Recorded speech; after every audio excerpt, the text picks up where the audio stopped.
ជំរាបសួរលោកពូបាទជំរាបសួរបាទលោកពូមានឈ្មោះអីដែរលោកពូខ្ញុំឈ្មោះពេជ្រកំសែងបាទនៅភូមិមកក្នុងគុំអង្គមាសស្រុកដងតុងខេត្តកំពតបាទលោកពូចង់ដឹងថាពីមុនមកលោកពូមិនទាន់បានប្រើផលិតផលណាកូស៊ីនេះលោកពូមានអាការៈអាឡែស៊ីអីខ្លះដែរលោកពូកាលខ្ញុំមិនទាន់បានប្រើណាកូស៊ីនេះខ្ញុំអាសាឈឺក្បាលហើយនឹងវាតឹងសម្ោះបដាសាអញ្ចឹងជាប្រចាំអញ្ចឹងនោះឲ្យវាធំក្លិនសម្ោះដល់ខ្ញុំប្រើអាហ្នឹងទៅរយៈពេលតែមួយអាទិត្យវាដឹងបាត់ដឹងធូរបាទលោកពូធំក្លិនច្រមុះហ្នឹងមិនបានធំដែរលោកពូវាហើយជាអាលៀកច្រមុះអូអាលៀក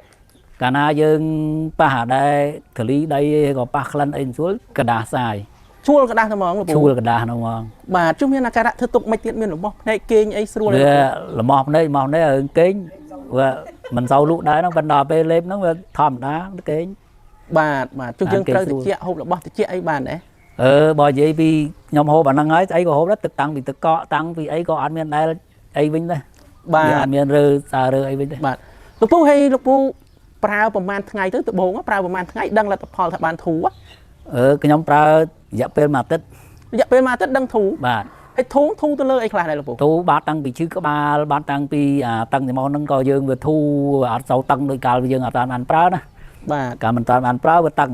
បាទហើយជុះលមាស់តិចអីបាត់អស់លមាស់ភ្នែកលមាស់តិចលមាស់ភ្នែកអាសាកាលនេះសារលមាស់ភ្នែកដល់យើងហូបអាហ្នឹងទៅវាបាត់លមាស់ភ្នែកដែរជុះមានឈឺក្បាលក្អកមានស្លេះអីដែរលោកពូយូរក្អកម្ដងស្អកមានស្លេះបាទដល់យើងហូបអាហ្នឹងទៅវាថយដែរបានធូរបានថយអស់ច្រើនធូរថយដែរចុះលោកពូបច្ចុប្បន្ននេះលោកពូប្រើផលិតផលណាកូស៊ីនេះអស់ប្រហែលកំប៉ុងហើយខ្ញុំទៅប្រើអស់មួយកំប៉ុងអូប្រើអស់មួយកំប៉ុងបានធូរបានជាច្រើនបាទចុះលោកពូជួយបញ្ជាក់បានទេប្រើអស់មួយកំប៉ុងហ្នឹងលោកពូជាទៅលើអីខ្លះ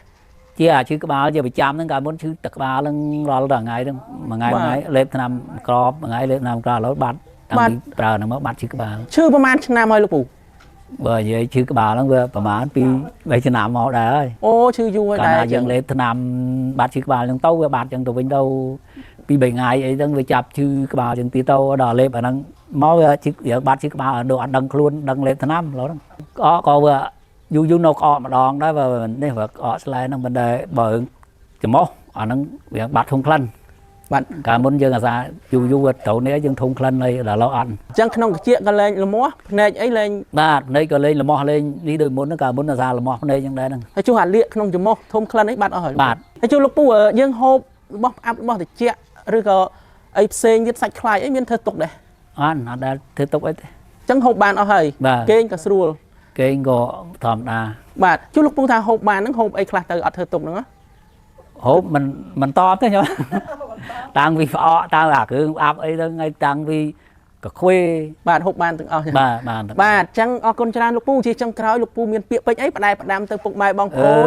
បើបងប្អូនណាមានអាការៈដូចខ្ញុំរៀបរាប់ហ្នឹងសូមឲ្យប្រើណាកូស៊ីហ្នឹងទៅមិនខុសបំណងទេបាទអាហ្នឹងវាពិតរបស់មិនគាត់ដែរហ្នឹងខ្ញុំកាលនេះឈឺក្បាលជាប្រចាំអញ្ចឹងដល់លេបតែថ្នាំជាប់ថ្នាំទិញដាក់តាមរហូតណា